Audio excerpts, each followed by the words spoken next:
updates. Good morning, Tobago. Wake up with Candace and Denicia. Let's go. It's a brand new morning. Rise up to a brand new dawning. As the passion start to rise, the energy fill the skies. I say thanks a favor to wake up and hear me neighbor. Good morning, and welcome to Good Morning Tobago right here on Tobago Updates. Guys, whenever you see me sitting here, it's because we're about to have those conversations that you want to have to get your morning started and asking those questions that you want to know. Now, a lot has been unfolding, and so this morning we're going to start off with your news in 90 seconds. So following the vote of several hundred individuals, the Tobago People's Party was chosen as the name for the island's newest political party. The Tobago People's Party was formed by Chief Secretary Farley Augustine and his followers, gathered at the Shore Park complex yesterday. Augustine proudly announced the party name chosen by registered members, saying it set a precedent for how all future party decisions would be made. After the party is registered with the EBC, its symbol and color would be revealed. The Tobago People's Party will hold a convention at a later date to ratify its constitution and elect an executive. Additionally, the mother of a Scarborough Secondary School student launched legal action against the school's principal. According to the woman's attorney, Martin George, she was banned from entering the school's compound without any reason on June 11, 2022. While visiting the school, security guards said that she was not allowed to enter the compound. She further claimed that she was not told why, nor was she given the chance to contest the decision. After failed attempts through her attorney to seek answers from both the school and the Division of Education, Innovation and Technology, the matter is now up for judicial review. And finally, Prime Minister Dr. Keith Rowley said that with 8 different ministers of national security over the past 11 years, crime continues to infect the country. He was speaking at the opening ceremony of the CARICOM Crime Symposium at the Hyatt Regency Hotel, refuting calls for the resignation of National Security Minister Fitzgerald Hines and applauding his efforts. Dr. Rowley said that crime has not eased up with the efforts of any of the ministers. Meanwhile, he explains that crime is a financial burden on the health sector, as he revealed the cost to treat a head wound from a violent crime is $170,000, while $135,000 is needed to treat a chest wound and $100,000 for a leg wound. And that was your news in 90 seconds. So guys, as we jump into this morning's conversation, we're going to start off with our last news story, which was that CARICOM Crime Symposium at the Hyatt Regency Hotel. And so this year, the theme was violence as a public health issue, the crime challenge. And to have this conversation with me this morning, I'm joined by a very familiar face to Tobago Updates, the former Commissioner of Police, Mr. Gary Griffith, who always makes the time to sit and chat with us once he has that time. So good morning, Mr. Griffith, and thank you so much for taking the time out to chat about the symposium that was held. Yes, thank you. Good morning. Always my pleasure. Great. So you did not take part in the symposium at all, not even as a guest, but I'm guessing that you would have watched it online live along with the rest of us. Yes. I wasn't invited for obvious reasons. When it is you have ego and bitterness taking precedence over trying to do what is right for the country and circle the wagons, that was expected. So yes, I was. I did see it. In a nutshell, what I can say is that it is unfortunate. I think that there was a golden opportunity here and we have lost it. Trying to get all the politicians to circle the wagons and blame everyone under the sun, which is what is happening now. This is what politicians do well. And me being a politician, I know it. But the difference is you have to be a patriot before a politician.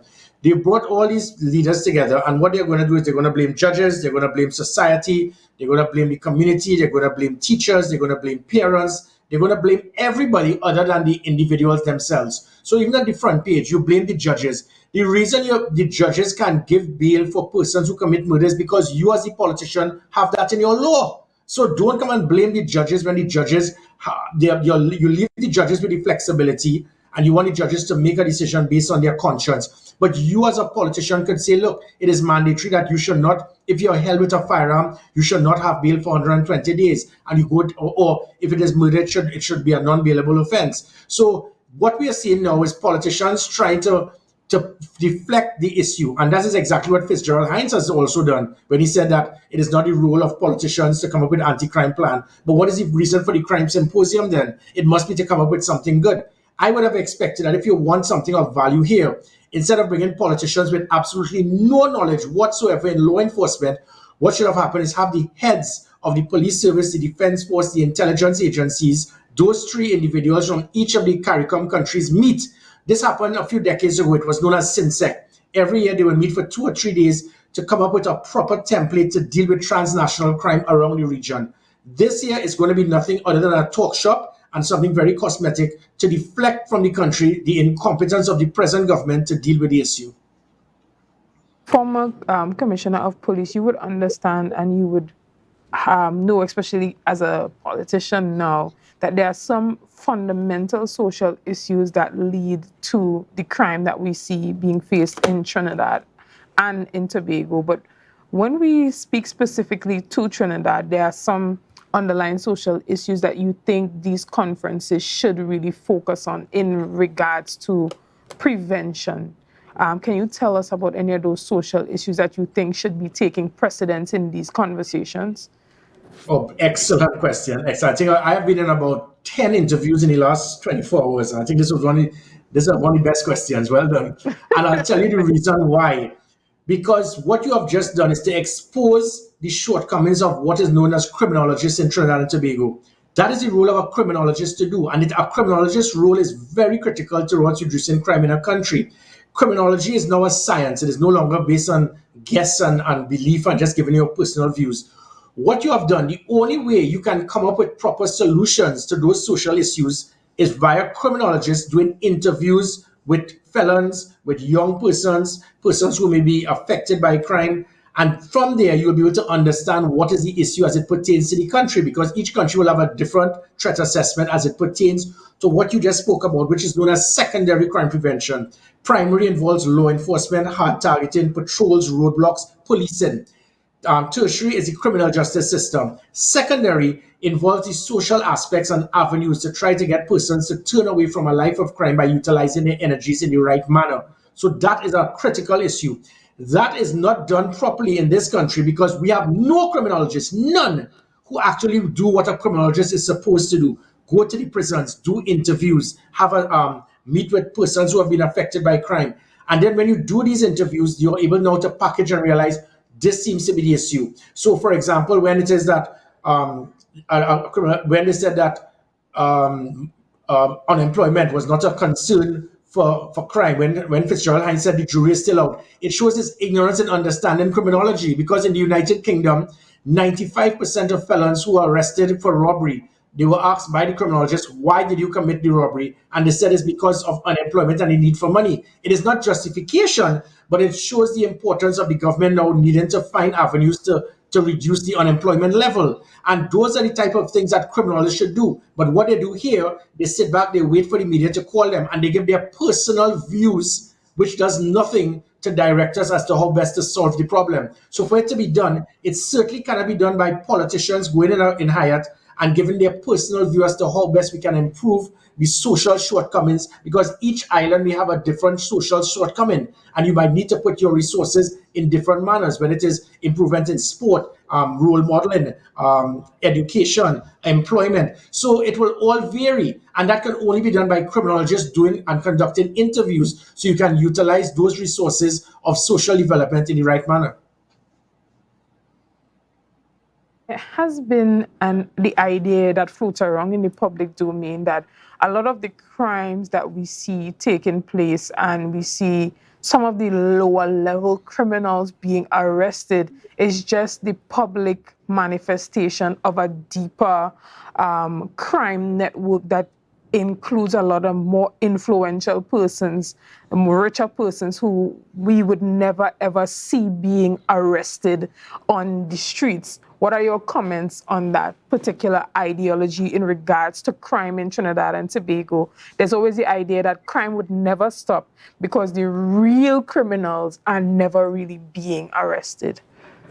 And that was the reason why certain people wanted me removed as as our commissioner of police, because that is exactly what I was doing. When I formed SORT, the Special Operation Response Team, they were polygraphed officers to ensure that no rogue police officer could cover the tracks or tip off those persons involved in white collar crime. When I formed the white collar crime unit, assembling the cyber crime unit, the FIB, the ACIB, and all of these different units under one, we were starting to pinpoint certain things to follow the money, to be able to target individuals who we believed were instrumental towards causing crime.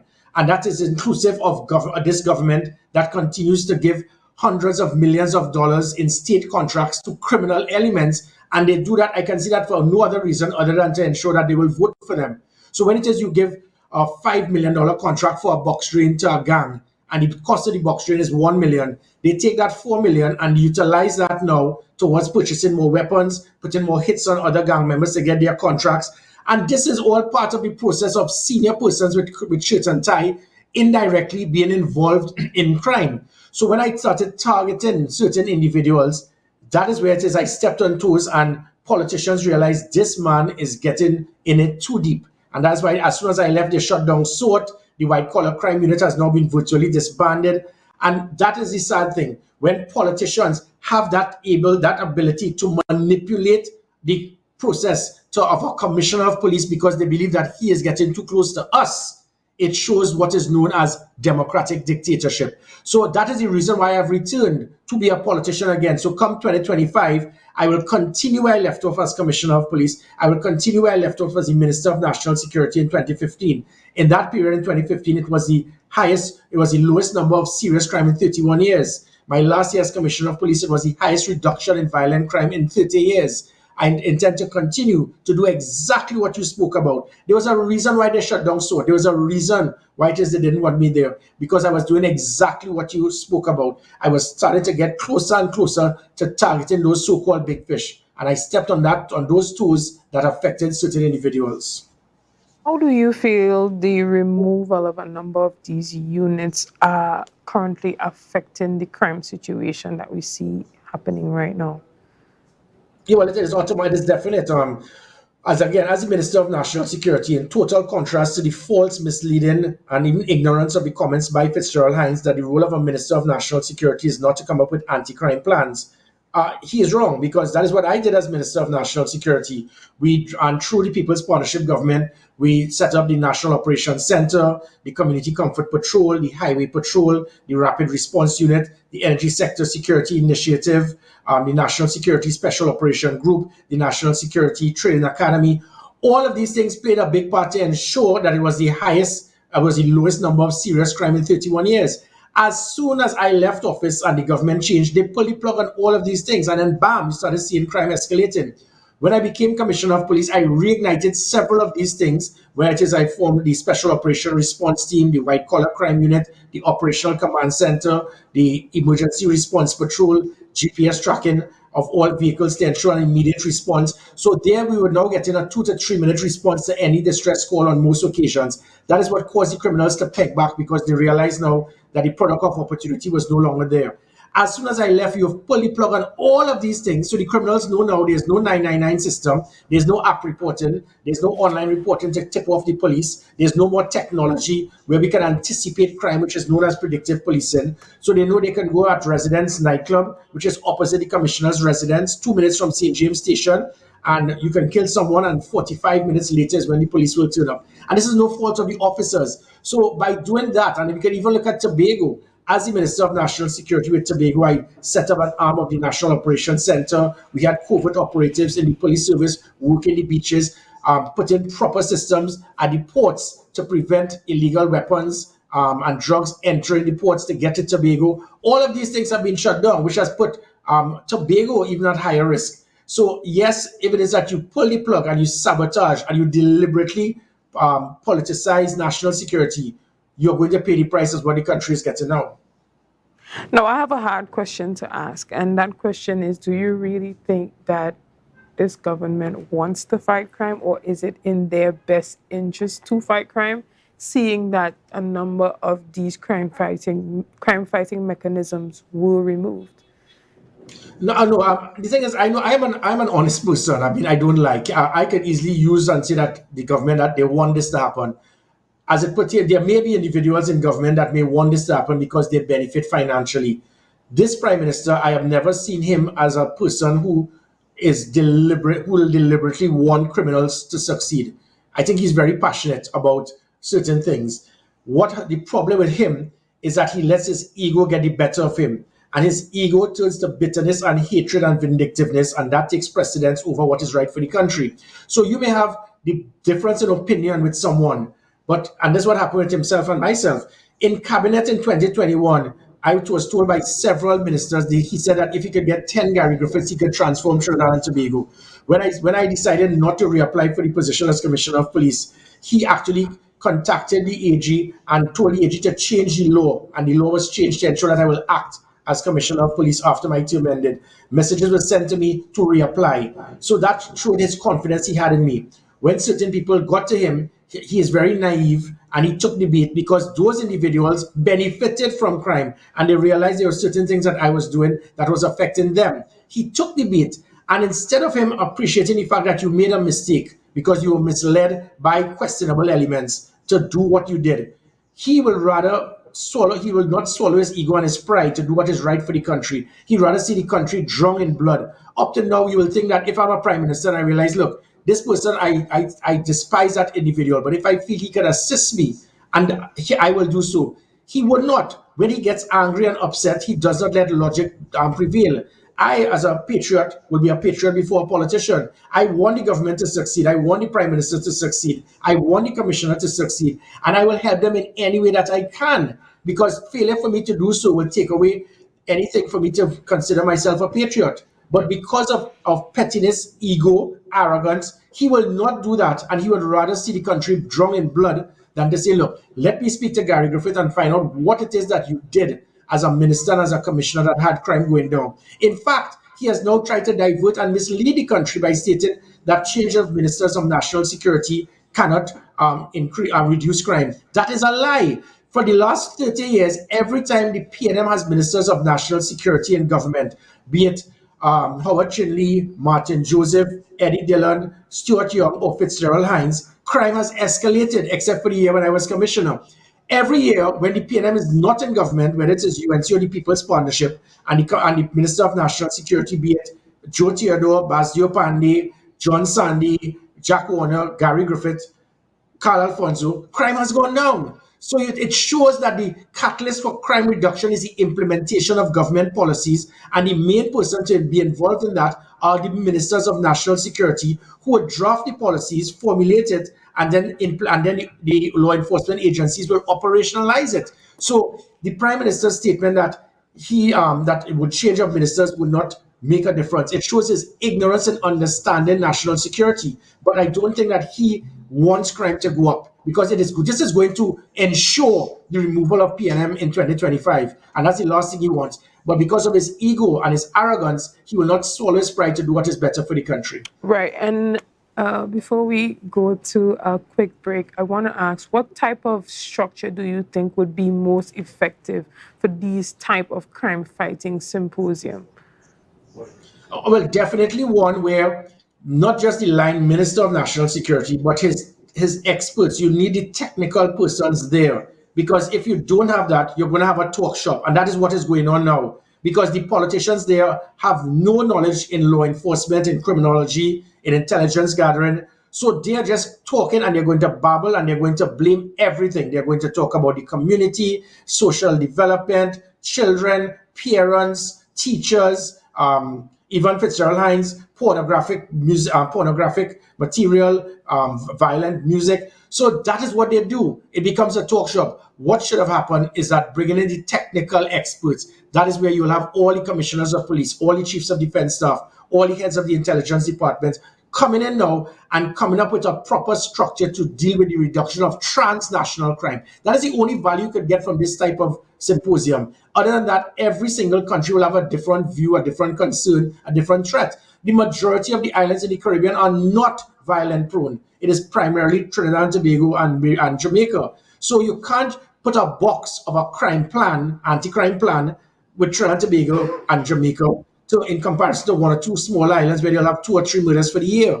You're going to fail. So I think the experts should have been there behind these ministers of national security. Failure to do that, it is going to be a talk shop. Okay, and what about the international experts? Do you think it's important for them to be able to look at some of the world best practices in order to implement here in Trinidad and Tobago and throughout the region? Well, again, by doing that, bringing in foreign experts to speak in general about crime and crime reduction, again, you're just shooting in the air, because what they will be speaking about is a general concept about crime. They will not have an in-depth understanding and analysis of the problems that exist in each island in the Caribbean. So again, this is where the experts should have been there, because the relevant commissioners of police, the chiefs of defense staff, the head of the intelligence departments, they will know the problems, they will know the issues, they will know the lack of communication and coordination between different islands in the Caribbean that can help, through proper coordination, stop that type of transnational crime, be it illegal weapons being transported, human trafficking, illegal drugs going from one island to the other. That is the value you could get from a symposium like that. But that could only take place not by bringing international experts to speak, not by bringing politicians to blame everybody else, but by using the individuals who are appointed presently in national security, who have the operational appointment to implement the items that are required, because they are aware of the shortcomings. They know what is required to ensure an improvement in CARICOM security through better unified operational systems to deal with transnational crime. Excellent. And we're about to take a really quick break, and we will return with this conversation. Sure. See you soon.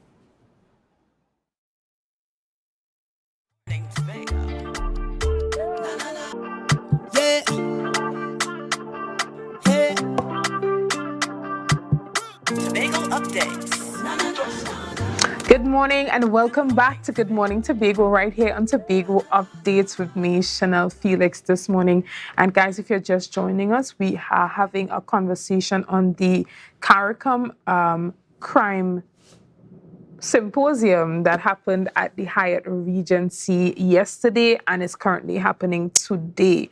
And so we have the former Commissioner of Police, Mr. Gary Griffith, who is on with us today. And we are discussing it in his capacity as former Commissioner of Police. Some of the mechanisms that should be put in place to ensure that these type of symposiums are not just a talk shop, but they are effective in being able to contribute towards the fight against crime in Trinidad and Tobago. Now, the theme this year was violence as a public health issue.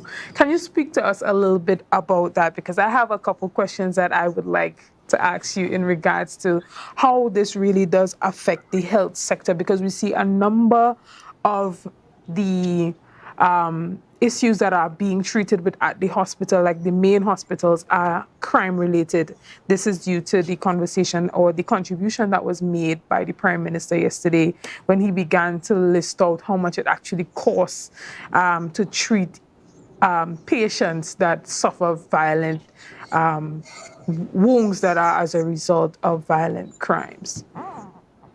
Yes, certainly. Yet again, it's another reflection. I have never heard something so ridiculous in my life. What he has done is basically try to palm it off to try to show the how it can affect the taxpayers based on someone getting shot in their leg and whatever.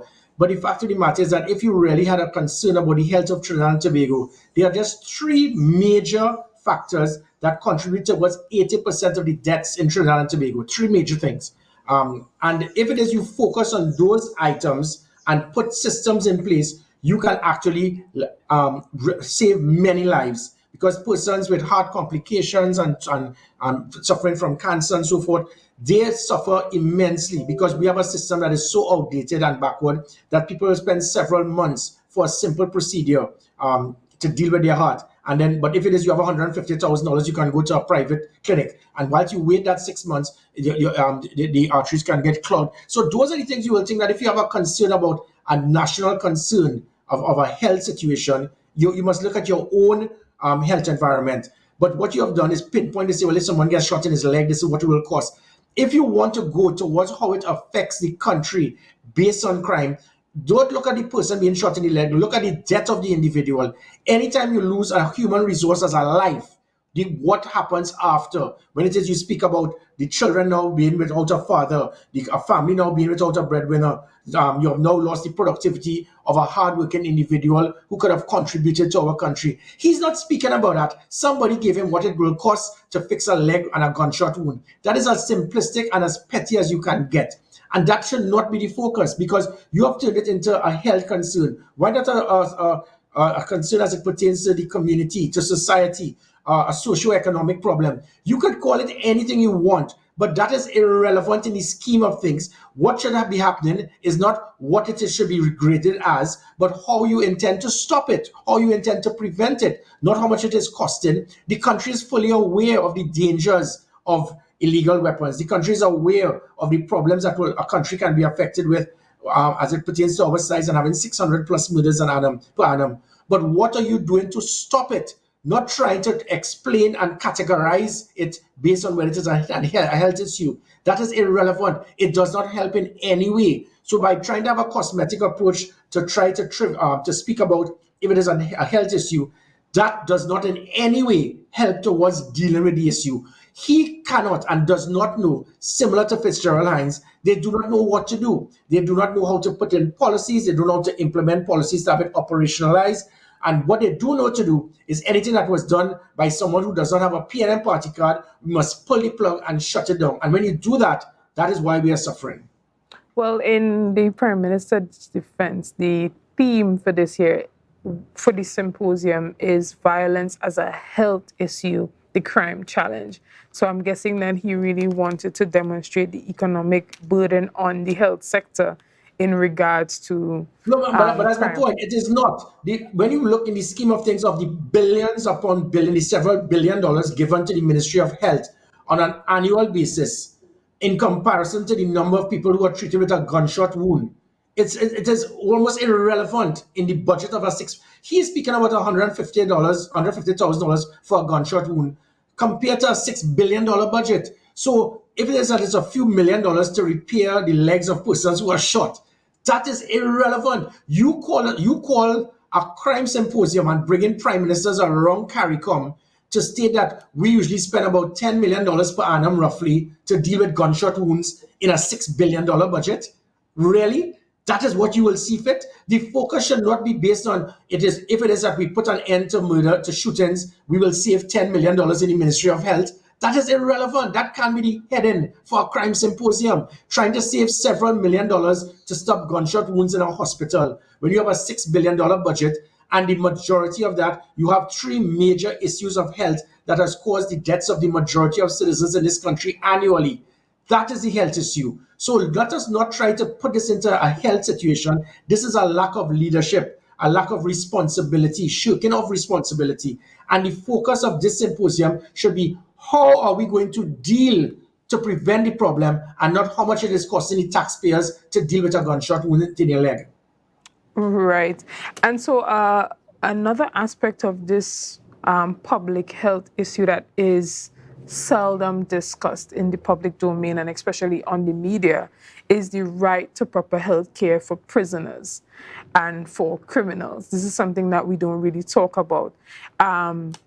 We see a lot of complaints coming out about the type of treatment that prisoners are faced with while they're behind bars. Can you tell us a little bit about that and the type of investments that can or should be made to ensure better health care within the prison system? Well, definitely. It has to do with, again, proper management and leadership, and it's absolutely no fault of the senior officers in the prison service. As the Minister of National Security, I was aware of this situation, but because at that time, the Ministry of Justice, they were responsible for prisons, so I had very little input in dealing with that. I drafted the plan pertaining to the Ministry of National Security and changing the Ministry of Justice to have that separated. But it is a critical point, not just in that aspect of dealing with their personal concerns pertaining to health issues, but it has to do with the whole concept of rehabilitation. Trinidad and Tobago, our recidivism rate is one of the highest in the Caribbean. And those are the things that they will not speak about in this crime symposium. They will speak about how much it will cost for a gunshot wound to be repaired in the hospital. But when you look at recidivism, if you don't have a proper system to rehabilitate the prisoners, what is going to happen is that a young man charged for a misdemeanor goes into prison. He stays in the remand yard for several years. Sometimes they spend more time in the remand yard than the actual length of the sentence had they been convicted. And then when they come out, because of who they associated themselves with, they come out a more hardened criminal. So the concept of persons going to jail is not just for a form of punishment, but more important, to find avenues to rehabilitate them. And if our recidivism rate is we have about 53% of persons who commit crime are persons who are previous criminals. So it means that those persons who have been convicted or held and came back out, we have not done a proper system to rehabilitate them, and even inclusive of the concerns you speak about with their health issues. But that is what is critical, and that is why it is I drafted that Ministry of Justice to deal with this situation. Unfortunately, it was not done as much as it should have by the relevant line ministers. They dropped the ball, but I intend to ensure that this time around, come 2025, that Ministry of Justice will understand it's not just about building extra prisons, but it is to ensure that the prisoners in there, those felons, can be rehabilitated, and having criminologists come and meet with them, interview them, find out their concerns, and then the criminologists can now take this information, bring it to the law enforcement agencies and the state to state this is what is causing the problem. If we put more focus on this aspect in our country, it can reduce these individuals committing the crime. Excellent point that you made in regards to the rehabilitation of criminals, or even persons who just have been to prison, because we see a lot of the persons that are committing crimes are not first-time offenders. They are repeat offenders, and a lot of them have been to prison before. So as you said, the whole sociological contribution towards using the data to help fight crime and to help rehabilitate those prisoners, it's extremely important in the whole discussion on how do we fight crime from the different aspects. We like to talk about the social aspect of the community, as you said, and the parents and the teachers and the school and the education, but seldom do we hear them actually talking about prison reform and rehabilitation for prisoners. And so before you go, because as we wrap up this interview this morning, if you were given the opportunity to present at the symposium today, what do you think is a critical message that should be echoed across the Caribbean, the CARICOM region, for leaders to understand in this current fight against crime? Well, definitely communication and coordination. As I mentioned, 20 odd years ago, there was something called SINSEC, where annually the commissioners of police, chiefs of defense staff, and the heads of the intelligence agencies would all attend in different islands in the Caribbean. It was actually chaired by the United States. The US understood the value of it. They actually funded it. And that is more important. This crime symposium, politicians blaming everybody else, inclusive of the judiciary, is not going to solve the problem. It cannot and should not be a finger pointing and blame game. That is not how you deal with an issue. You analyze the situation, and then you are able to utilize your limited national security resources in an effective and efficient manner. That can only be done by bringing the experts and those who head the law enforcement agencies together, circling the wagons. That is going to assist greatly in the reduction of transnational crime, illegal entry of weapons, drugs, and even human trafficking. That is something could be of more value. What we're going to see here is nothing more than a talk shop, and we are not going to get results. Every time you have a meeting, there must be results. There must be something to see, what are we getting out of it? Where do we go from here? You're not going to get anything with this, because these are prime ministers who, again, they have a country to lead. They are not experts in national security, so they do not know. The experts should have been there dealing with it. So I will strongly recommend that is what should happen. And again, trying to get people to understand and appreciate the use of technology.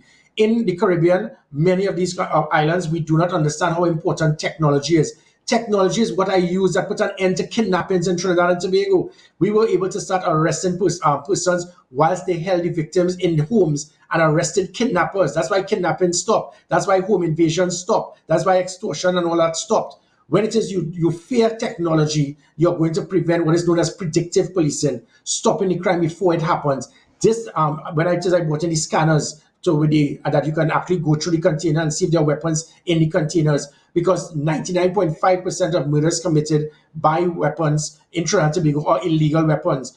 Those are the type of things that we should do and appreciate. Had I been there, had I been speaking, if I had a position of authority, this is the direction I would have gone. Unfortunately, this Prime Minister, because of his pettiness, because of him trying to actually cover and shield the fact of his own failure, this is nothing more than a cosmetic talk shop. And unfortunately, it is not going to be of much value. All right. Well, again, thank you so much for taking the time out to bring some context in the entire view of this CARICOM regional symposium to fight against crime. Some interesting points brought to the forefront there. And again, it's always a pleasure to have you, always a pleasure to have these discussions with you. And again, thank you for giving us your time this morning. My pleasure. Yes. Guys, we're going to take a quick break and we're going to return with all that's happening here on the political scene in Tobago. See you right after this quick break. Passion start to rise, the energy fill the sky.